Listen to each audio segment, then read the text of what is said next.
I don't believe it. So you're saying it's possible, Nurk? Is this sped up? This is not sped up. Do you or do you not have to register that cup of coffee with the FAA? Oh my god! Would you all say that this video is good? Hello and welcome back to Maybe Someday. I'm Christoph, and today the city that I live in is in a lockdown, so if we want to keep creating, we're going to have to get creative. But this is actually a video I've wanted to make for a while, and now feels like the perfect time to do it. I've selected a bunch of clips that are either wacky or they might blow your mind, but all of them are shot with drones. I'm really excited about the guests that we have on today's episode. Some of them you might know, and they're all going to be coming at us via Zoom, since that's kind of how we're doing things these days. You might recognize Paul Nurkala, aka Nurk, who is a drone pilot and YouTuber who, if you spent any time building FPV drones, is probably a familiar face. Nurk was the Drone Racing League champion in 2018, but also flies drones professionally in the film industry, and he's worked with people like Neil deGrasse Tyson, Potato Jet, and of course, a lot of us probably know you for your step-by-step drone building tutorials. In fact, I don't think any of my builds would have been possible without your videos. We've also got Dr. Chris Nicholas, who, aside from being an actual doctor, is also a drone pilot and helicopter pilot, and runs a filmmaking, home renovation, whatever they're up to that day, YouTube channel with his wife Becky. And you also recently launched your own separate channel called Heliscapes, which are like Apple screensavers that are more dynamic and move faster. And of course, joining me from the Maybe Someday squad is Florence, who is not a drone pilot, but as an editor and VFX artist, they've collaborated with me on a bunch of drone shots that I've done. So they do have a bit of an understanding of how drones work. I am playing the role of the plebeian who knows nothing about drones. I've never flown a drone in my life. So thank you all for joining me. Let's jump into this first clip. This one is actually the video that gave me the idea for this, so it feels like a good place to start. So 1, 2, 3. Okay. No way. Oh my god. I don't believe it. No. He's I mean, he shows how he builds it and everything. This is like the one where they had the iPhone and the two propellers. Yeah. And they made it like the selfie cam. Yeah. And people, but they put a parts list for Amazon, and they probably made a killing. He just zip tied Yeah, the flip flops to it. No. I mean, it flies, which is kind of amazing. Yeah. Oh, he did a little flip there too. That's awesome. Then here he goes. He actually like straps into the. Yeah, okay, but this is just Yeah. their feet. I want to see their whole body. No, this is fake. This is fake. It can't be real. Yeah. It's So really funny though. That's a 4-cell 1300 milliamp battery. Yeah. So he's running basically, those are probably 8-inch propellers, and there's only 4 of them, and each of those is probably going to do maybe 2 kilograms of thrust maximum. So we're talking about 8 kilograms overall, and let's assume that guy is very, very small. Like the smallest he could be is, you know. So you're saying it's possible, Nurk? I'm saying. I think the metal itself didn't look like it was strong enough to like lift somebody up. Let alone the zip ties that are holding it all together. This one's kind of a classic. Like, I remember seeing this one before I was really even dabbling in drones. I don't like it already. Yeah. I already have a bad feeling. Oh no. Oh my god! Oh. No! Oh my gosh. I love the slow motion. You can actually see that he took them out. Like, you see their legs hit the ground. Like, they both hit the ground Yeah. after the deck, or after the drone hit them. They hit Oh. the deck. Dude. Oh, they got cut. No. I think Oh, yeah. is it tied in her hair? No, it's fine. Might have. Oh my taken- gosh, the legs. Oh, That's my favorite part. Is seeing the leg. Oh my gosh. What's really Hopefully fun- they were done with their wedding day photography. What's funny is that was just the last of many attempts. Oh man. You know what though? I appreciate what they were going for in, was it 2013, 2014? I think it was originally in 2013. Yeah. You could do some pretty epic flybys, and with the technology we have now, with the quality of GoPros, with the quality of stabilization, you know, this video obviously doesn't look very nice nor cinematic, but I mean, I can see what their vision was. That's the tragic thing about it, is even if it had worked, it wouldn't have been a great shot. No. I like the caption on the bottom. This amateur drone pilot becomes a quote wedding crasher. Yeah. This longer version, you just see how many attempts that they had at it that they botched before they ultimately. So it's just like setting it up for like.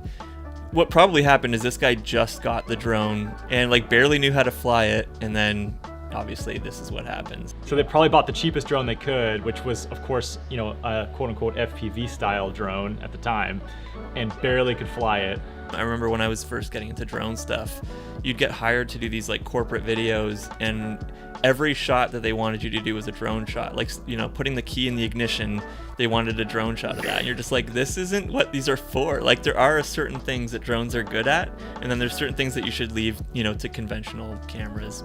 And this is kind of a perfect example of, it's like, you should have just done this with a gimbal or handheld. But I've spent most of my drone career talking people out of using a drone. It's just like, now, just use a gimbal, it's better. Oh yeah, Benoit.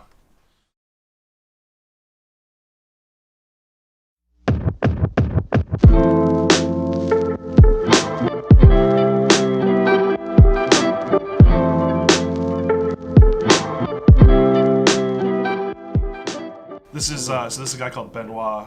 He goes by the pilot handle Finky. He's based out of the Oh my god. France. He went underneath. yeah. There's a lot. Yeah. This was a video that persuaded me to build a Cinewhoop, actually. One of the many videos. I remember going on like a deep dive. Becky left town for the weekend. She was gone somewhere, and I was just basically holed up in my house, just absorbing everything I could about FPV. And I think this is one of the videos that I was like, yep, it's happening. Yeah. It's because like, so Cinewhoops are ducted. They have like protection on them, so you can. I mean, you don't ever want to hit anybody with the drone, but if you accidentally bumped into, I don't know, or Lofty is the guy's name. You know, it's not gonna likely hurt him unless you really worked hard. And like, he grabs the camera out of the air. Oh my there. god. And it just, his character, like the way he's smiling and interacting with the camera and just doing what he loves, like I think that's what sells the video as much as the awesome drone work. You know, it's so good to just see that energy come through. I don't know if you can see it, but there's some pretty gnarly scars on the knuckle. Oh yeah. So you've been bit a few If you times. look really close, I actually have some on my nose as well. See Oh my right here? Oh my god. god. Yeah.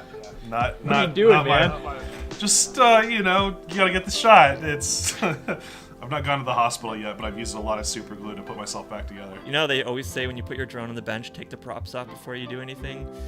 Well, I learned my lesson the hard way. There's literally a warning in Betaflight that says that every Yeah. time. Yeah. I know, and that's It's like, basically I what happened. acknowledge I am not dumb. Oh dang it. Yeah. Yeah, Anyways. you need to be okay with that danger. Christoph flies his drone sometimes around the studio while we're all working, and I can't think while there's like a drone near my head. It's terrifying. Yeah, but as Nurk said, those ducted quads, I mean, they're pretty safe as long as you don't have like appendages that go in the props. Into those cameras as well. It felt like I got stung by a bee or something. There's hairs. My hairs are in the rotors.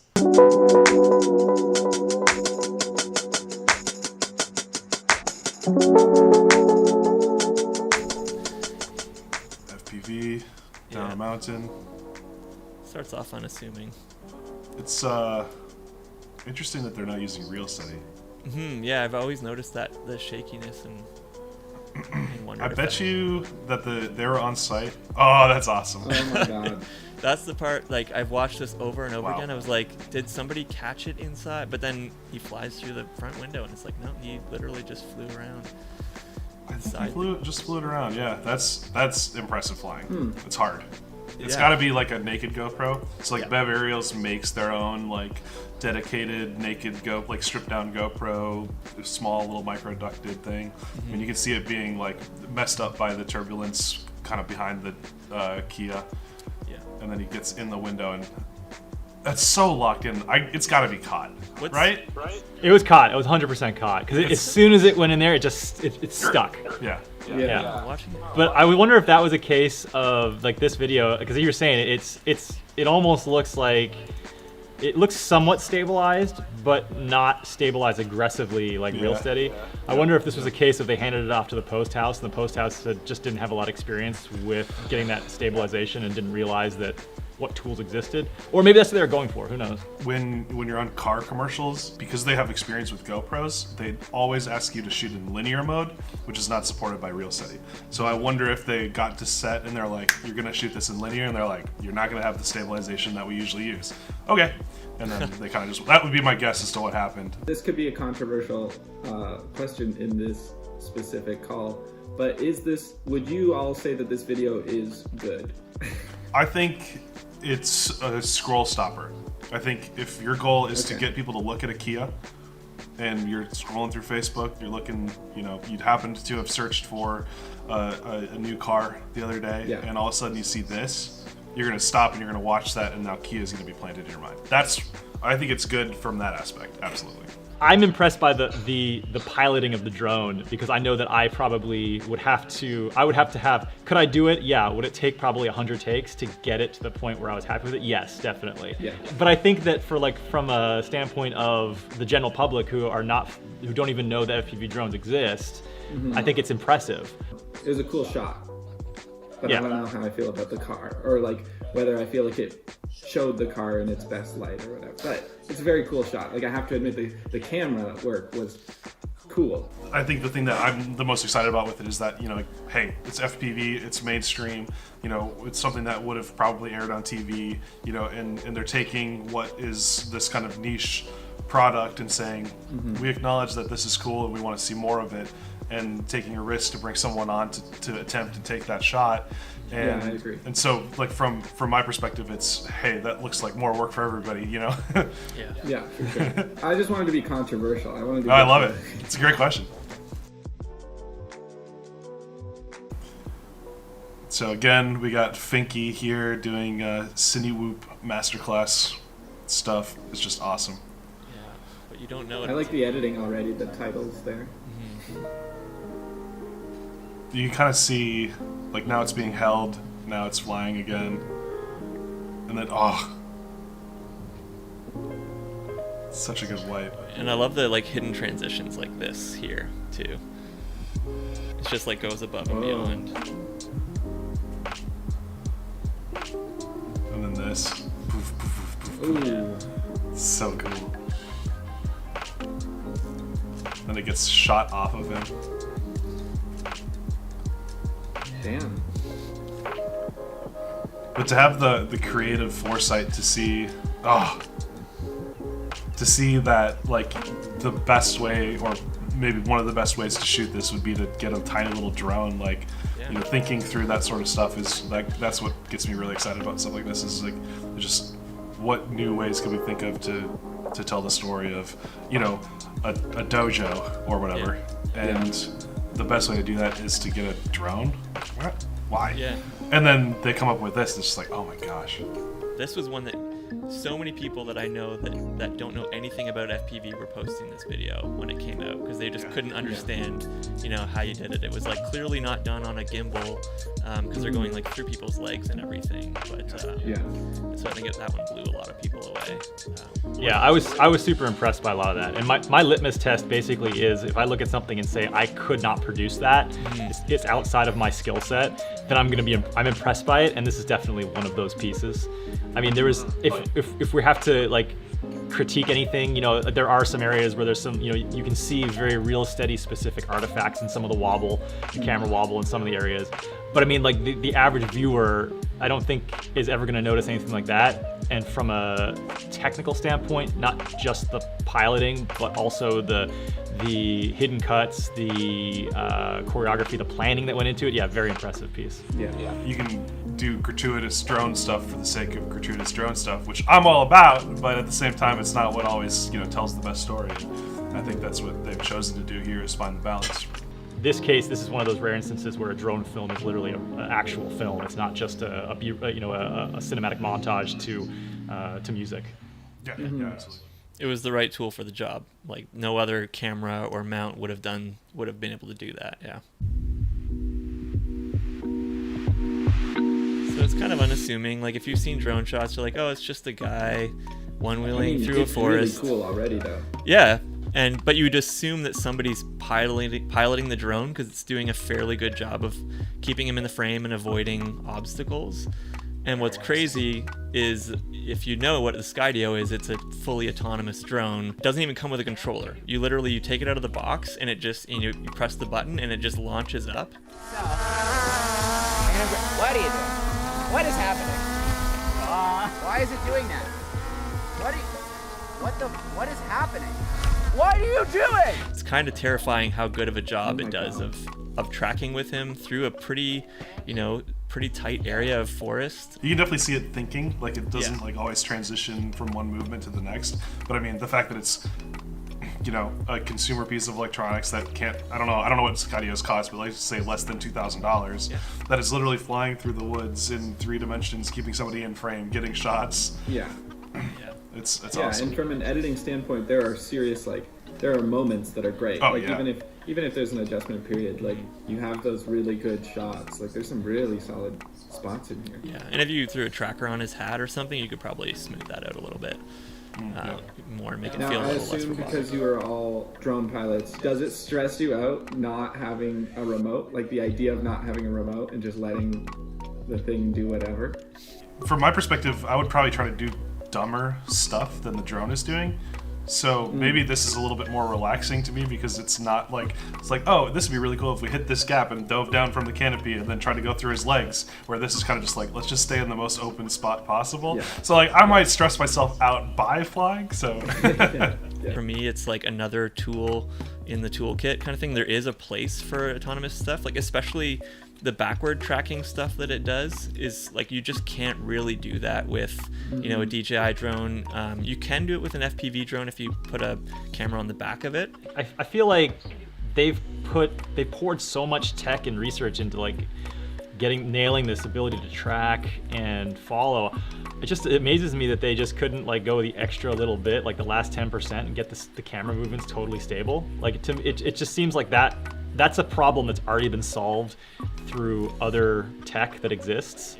It's like if they could just incorporate that in, they would have like a bulletproof solid product. Right now it just seems a little bit half-baked because the footage is not necessarily usable for anything more than a couple seconds. It is, like you said, half-baked because they don't even offer you that many there's no log settings on the camera. I don't even think you can change the frame rate of the camera. Like it's literally just like, here's something that won't hit stuff and it's got a camera on it that sort of works, but it's like everything else is just auto.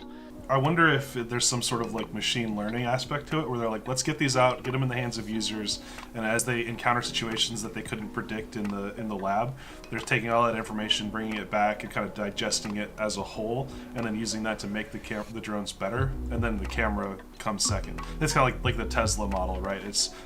We'll just put all the cars on the road and then just use that to update it as we go. I wouldn't doubt that this is also them hedging their bets on their investment, because it's one of those things where it's tech, it rapidly evolves. So all it takes is DJI coming out with the same feature in like, if they wait 6 more months and DJI incorporates it in, all of a sudden their whole project is just completely obsolete. And I mean, for me, for someone who's never flown a drone, probably never will, this would be a sweet product for me because I can make videos that have drone stuff all by myself.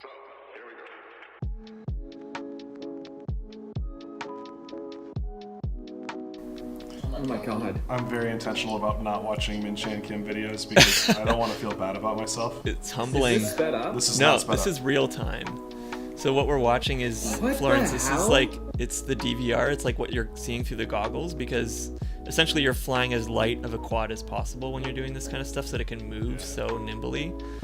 And like, How can someone think this fast? does this come from just like doing the course over and over and over again until it's pure muscle memory, or do you think he's able to react like this quickly? It's a lot of both. So Min Chan Kim, he's I think 15 or 16, South Korean, and he gets to train something like 12 hours a day. You're talking like 200 batteries. He's got a team of guys that help him build quads. So like he goes out until he breaks everything, and then somebody takes it and builds his quads while he goes back and does his schoolwork. So he's able to train at a level that nobody else can. And so he'll get a day to practice a track like this. So this, you can see that it's clearly sunset. So he's spent the whole day on this track. I'm not taking away from the fact that he can do that, but it's he definitely waits until the end of the day to get that DVR. But it's all muscle memory at that point, and just being on point. But I went and grabbed a couple quads. So this is actually the exact quad that, or similar to the quad that he's flying there. It's called the 533 Switchback, and it's just absolute minimum.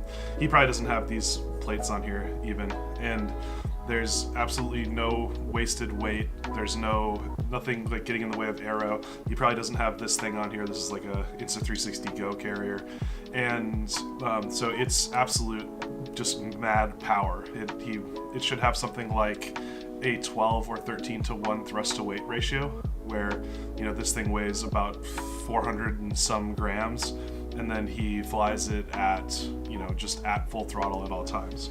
And that's comparing to something like the DRL. This is the Racer 4, like what we fly on the TV show. You can see that there's a big difference in like the intention of the drone, right? This is like, let's get it as fast as possible, and then this thing is just it's made for TV, let's put it that way. I think the only reference for weight that I have is coffee grinds and 500 grams. He's flying a latte. That's a lot of coffee. That's quite a lot. That's just one cup of coffee, basically. It's a couple of coffee pucks.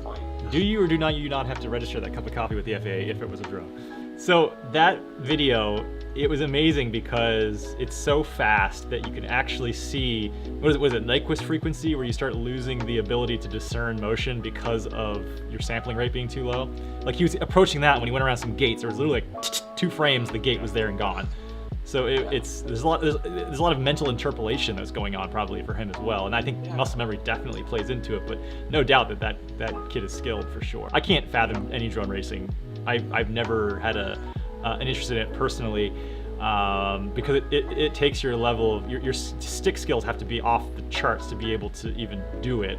And I mean, even just watching your guys' races in DRL, Nurk, and seeing some of the stuff that you guys are doing, I'm just like, wow, I couldn't fly this course without crashing into something slowly, let alone like trying to go full tilt and approach full throttle as much as possible. So it's just a different style of flying compared to like a more cinematic FPV. One of the things that I've been learning over the time of like doing, because I do some filming, I do some racing, I do some like consulting, like all of those different things, and like it's fun to have each of those inform each other and understand like what the challenges are of both, because like getting a shot nice and smooth and consistent and repeatable and adding in choreography is just as hard as flying like this. It's a different challenge, obviously, but keeping in mind that the guys that are at the top of their games of each of these are, working so hard to just do something that nobody else can do, and it's awesome to see, whether it's racing or filming or Finky flying around a bunch of martial artists, like seeing what everybody can do is awesome and really inspiring. Obviously, a lot of people have jumped onto the FPV thing in the last year, and a lot of people, when they first start out, say they just want to do cinematic, like skimming the trees and stuff like that. But I try to always tell people, like, learn freestyle too, because the more comfortable you are with the drone in like weird situations, A, the more likely you're going to be able to get out of a sticky situation if you find yourself in one. But B, you can also like really spice up your shots and do stuff that you couldn't do with a regular drone. There's so much to freestyle that you can incorporate into the cinematic stuff. It just adds something that's so much more dynamic to it, I think. And something that I would encourage people to do is to put yourself into high pressure situations too, like, especially if you're looking to do like shooting professionally. And that's one of the things that I get out of racing is I know how to handle like nerves and stuff like that as a result of being on stage racing drones in front of a bunch of people. I got to work on my first feature film not that long ago, and it was a very different experience when all of a sudden there's 150 people on set that when they say, okay, it's time for the drone, everybody shuts down. All eyes are on you, and there is now tens of thousands of dollars a minute just waiting for you to crash. I was not as prepared for that level of pressure as I thought I was. But That is super interesting. I never thought about that the pressure you would experience on a closed movie set would be equivalent or greater than what you'd experience with All Eyes on You racing professionally? I would much rather race. Racing was a lot less pressure. That, like, it was just, oh my gosh, everything. Oh my God. Yeah. I mean, when the guy, when the operator with the Aria LF with, you know, a $250,000 lens and a, you know, $80,000 body is just sitting there not doing anything, waiting for you to like finish playing with your toys on set, like it's a different conversation. Like it's just like, oh God, so you better hope everything works. You're also surrounded by people who get it when you're at a race, versus when you're on set, you might be the only person there who really understands how this stuff works and what's possible. And you have to educate the director, and you have to educate the producers and the DP and everybody who's there on like what you can actually do and like what's a realistic expectation. And it's just When you tell the DIT that, I was like, oh yeah, I'm using a GoPro, and they just kind of like, yeah. Yeah. it's never a good conversation. So that's where I'm going to leave things off for today. I hope you enjoyed watching this as much as we enjoyed making it. If you think there's anything that we left out that we should have included, leave a comment below and I'll check them out. Maybe we'll include them in a future episode. I'm going to put links to Chris and Nurx's YouTube channels in the description below. Definitely check those out. They're both amazing people and pilots and awesome content creators. All the things that you want for in a YouTube channel. I'll also put links to all of the clips that we reviewed today in the description below in case you want to check them out for yourself. If you enjoyed this video at all, please consider leaving us a thumbs up or maybe subscribing. That would be greatly appreciated.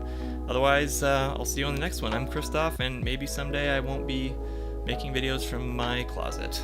Okay, see ya. Bye.